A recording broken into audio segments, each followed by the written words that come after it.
when you live with borderline personality disorder, BPD, the need for love and closeness can feel so intense that you lose sight of where you end and the other person begins. Now, this isn't just trying to fit in, it's about identity disturbance or confusion.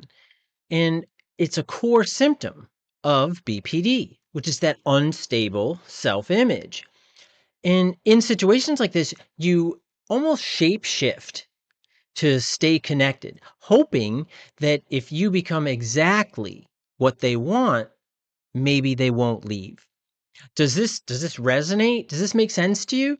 Because a lot of individuals with BPD or even with BPD traits experience this on a regular basis, and they have this experience, this feeling, this need to chameleon in a lot of their relationships. And a lot of times this can be rooted in the fear of abandonment, which is another hallmark feature of borderline personality disorder. And this is when you fear that if someone truly knew you, they'd walk away, they'd abandon you, be like, oh no, I don't like that about him or her.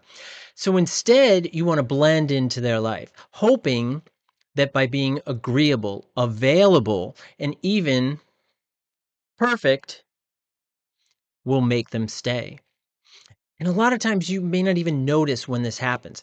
One day you realize you've stopped making your own decisions. You ask yourself, what would they want me to say?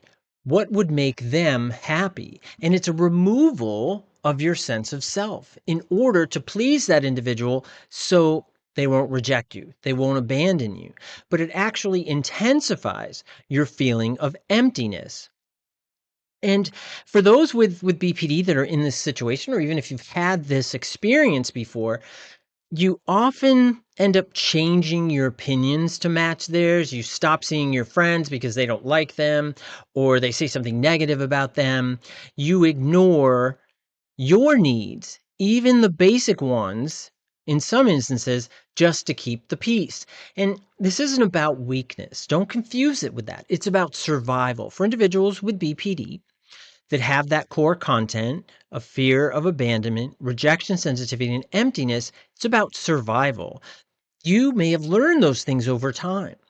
And for someone with BPD, emotional connections feel like oxygen.